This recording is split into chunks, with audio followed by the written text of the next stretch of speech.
The Grand Finals of the Overwatch League have come and gone, with a new champion in the San Francisco Shock. While the final result may have been a dominant 4-0 performance, that doesn't mean there weren't a number of huge plays from both sides that deserve some extra recognition. This list is intended to showcase individual skill as well as team play, by highlighting keen game awareness, clutch playmaking, and of course, the flashiest plays of the series. Without further ado, here's Akshon Esports' countdown of the top 10 plays of the Overwatch League Grand Finals, starting at number 10. Starting off our countdown is Violet, who showed great situational awareness on Temple of Anubis Point A. During the Shock's second round attack, the team made the call to leave Moth's Lucio on speed boost, while they made their way through the narrow choke point, soaking up considerable damage from Janu along the way. However, the Shock used Janu's damage to their advantage, allowing Violet to charge an incredibly fast coalescence. With the time bank ticking down and no other ultimates on either side, Violet's coalescence would prove to be crucial for San Francisco, winning them a quick neutral fight en route to securing Point A.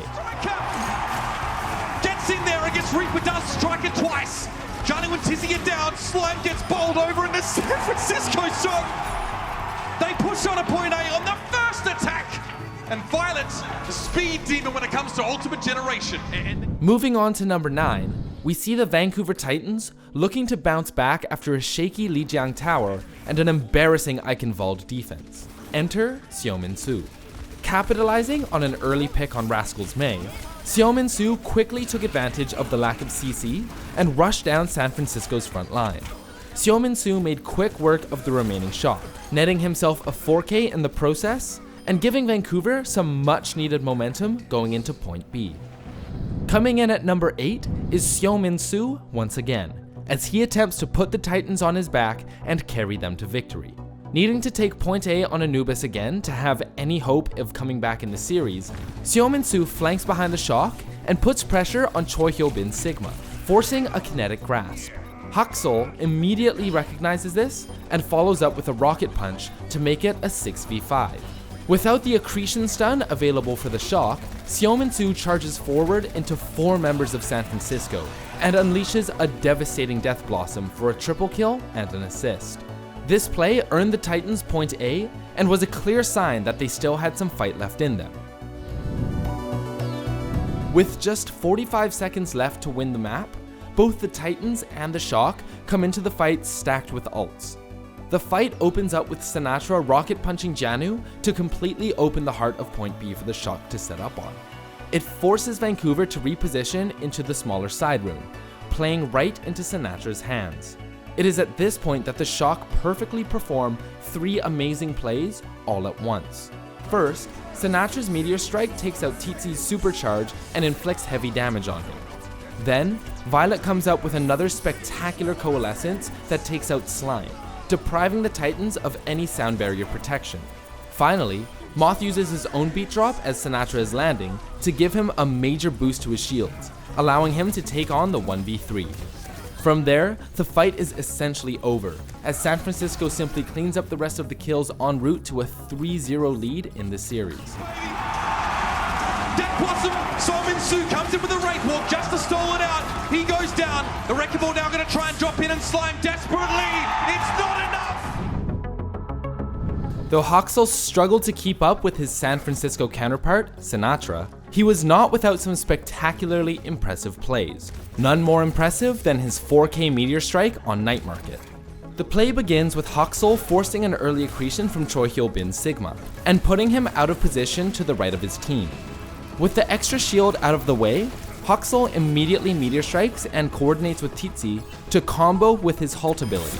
The result is a devastating 4K as the Halt perfectly pulls 4 members of the Shock directly into Haksol's slam. Haksol lays waste to the Shock, it's all by his own hand, and that's the Berserker at work. Yeah, and you can see this from Haksol's POV, so goes in with the punch. They know they have to operate through this small choke, and look at that Halt there from Tizzy. Oh man, what a Meteor Strike. After being zoned out by Haksol's rocket punch, Sinatra quickly pressed Q and went to work hunting down the Titans. What he found was a double kill in Slime and Haksol, leaving Twilight severely damaged in the process, and an easy cleanup kill for his team. Following this up, Sinatra would go on to land a rocket punch on Jianu for another easy cleanup, and uppercut Tizzy for the elimination.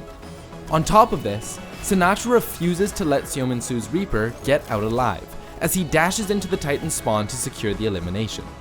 This play would set the tone for the Shock's hyper-aggressive playstyle throughout the course of the 4-game series. During the initial attack phase on Temple of Anubis, the Shock were looking like they might concede a pivotal map 3, but instead of caving under the pressure, the Shock managed to capture both point A and point B in just 1 minute and 30 seconds. Going into the fight, San Francisco knows that they have a support ult advantage. The Shock clump together and use Coalescence to bait Jianu into using his Gravitic Flux when the members of the Vancouver Titans are not in a position to follow up. The Flux is countered by Moth's Sound Barrier, which also forces Xiuminsu off the high ground. With the high ground now in the hands of the Shock, they quickly eliminate Tizzy to create a 6v5. In a desperate attempt to stem the bleeding, Xiuminsu Death Blossoms thinking that he can catch Moth out of position. Moth counters with a boop that sends Xiuminsu under the bridge and away from the protection of his teammates. From there, he is quickly halted and finished off as Vancouver invests a key ultimate into a losing fight. San Francisco continues this momentum into point B, where they take a fight with Vancouver despite being at a clear ult disadvantage. Striker takes his turn playing the hero, as he eliminates Hoxel in the backline, forcing Slime to cast his sound barrier to stall and give Hoxel time to respawn.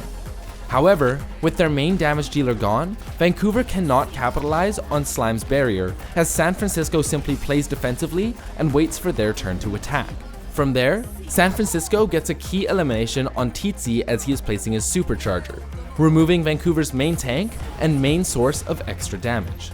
The remaining Titans are quickly eliminated as the Shock capture point B in just 48 seconds. If you were surprised to see Bastion so heavily featured in the Grand Finals, I have news for you. So were the Titans. It was Architect's antics on point C that gave him the number 3 spot on the list. After setting up on the edge of the stairs overlooking the throne section on point C, Architect used his ultimate in order to rocket jump onto a nearby chandelier. The move came as a shock to caster and viewer alike, as no one ever suspects a ceiling Bastion. From this new vantage point, Architect could rain down a barrage of cannon fire with impunity as Vancouver unsuccessfully scrambled to adapt. With no way of being dislodged from this position, Architect utterly devastated the Titans, who were forced to trickle out of spawn.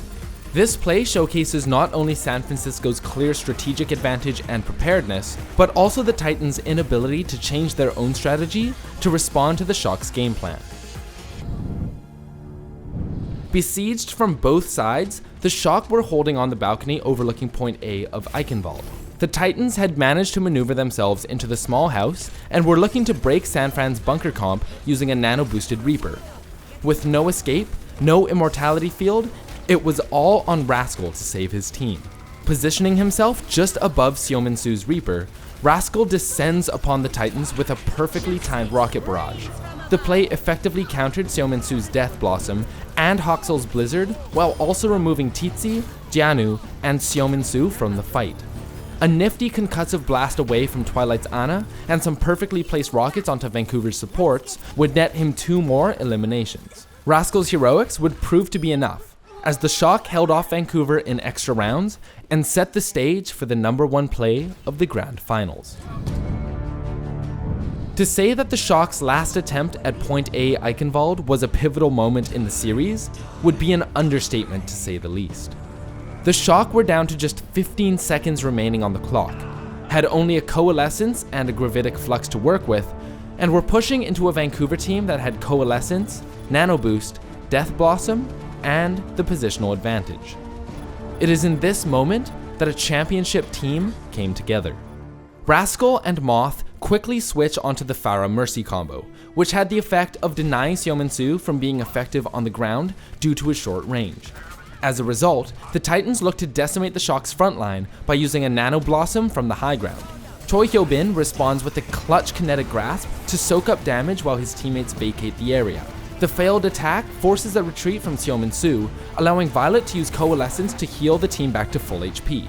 Choi Hyobin hits the biggest gravitic flux of his career as he catches Xiaominsu trying to escape, as well as Twilight and Jianu.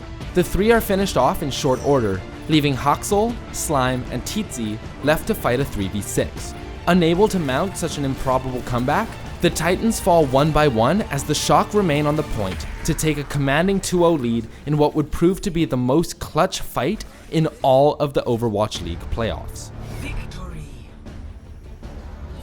And there you have it, the top 10 plays from the Overwatch League Season 2 Grand Finals.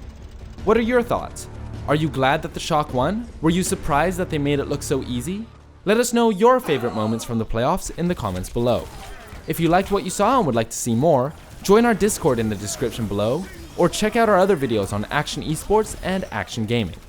Thanks for watching. If you can't attend BlizzCon this year, consider buying a virtual ticket to keep up with all the action.